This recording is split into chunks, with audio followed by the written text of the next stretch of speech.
আইজুল বেরি হেলাল আপনার কাছ থেকে শুনবো, যেটা সারার তুষার বললো সেটা হচ্ছে যে প্রশাসন ব্যবস্থা নেবে। প্রশাসন কি আসলেই ব্যবস্থা নেবে আমরা আশা করতে পারি এসব ক্ষেত্রে? প্রশাসন তো অবশ্যই ব্যবস্থা নেওয়া উচিত। মানে একজন সংসদ সদস্য তিনি সমাজ সংস্কারের নামে তিনি যে কথাটা এই বললেন, ধরনের কাজ করবেন, তিনি যে কথাটা বললেন যে গান বাজনা বন্ধ, তো গান বাজনা বন্ধ কি? কেন গান বাজনা কি অবৈধ নাকি?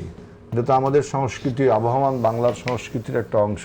গান বাজনা, সিনেমা, নাটক, নোবেল। যেমন সরার তুষার বলল যে জুয়া বন্ধ করতে হবে, আমি একমত সরার সাথে। কিন্তু যারা বন্ধ করবে তাদের ক্লাবগুলোয় কি জুয়া খেলা হয় না? সেটা বন্ধ করবে কে? আপনি সাধারণ জনগণের ক্যাসিনো বন্ধ করে দেন, আমি আপনার সাথে একমত।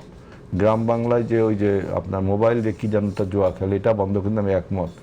কিন্তু যারা কর্তৃপক্ষ, আমরা যে বন্ধ করি, আমাদের বিভিন্ন ক্লাব আছে, আমাদের বিভিন্ন সোসাইটি আছে, এইসব সোসাইটিতে আপনি নিশ্চয়ই মিশেছেন, এইসব ক্লাবে আপনি গিয়েছেন, সেখানে জুয়া হয় না? আপনারটা বৈধ, জনগণেরটা অবৈধ কেন? সেজন্য আমি বলছি যে ওইটা আমি রাখলাম। এখন চাঁপাইনবাবগঞ্জের এমপি সাহেব কি বাংলাদেশের কোন সংস্কৃতি তিনি ইন্ট্রোডিউস করতে চান?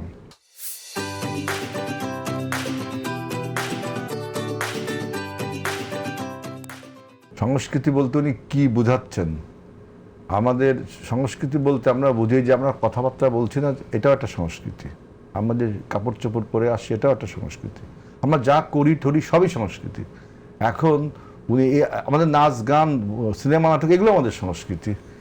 আমাদের কবিতা, সাহিত্য, আমাদের ফুটবল খেলা থেকে শুরু করে আমাদের যাবতীয় রাজনীতি সবই সংস্কৃতি।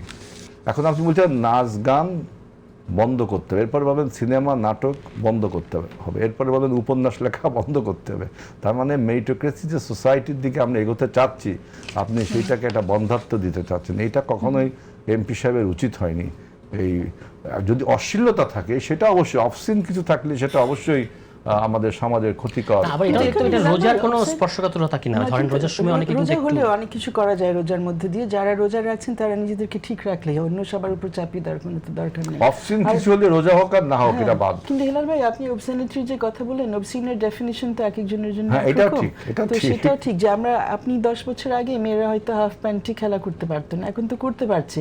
এটা তো একটা প্রগতিশীল এবং পজিটিভ জিনিস হিসেবে দেখি। সেটা কতদিন করতে পারবে? সেটা এই ধরনের সমাজ সংস্কারের যদি চেষ্টা করে তাহলে সেটা কতদিন মানুষ আসলে পারবে? নিশ্চয়ই তুষার বলবেন না যে রোজার জন্য হাফ প্যান্ট পরে ফুটবল খেলা যাবে না। খেলা তো খেলাই, আপনি বলবেন না।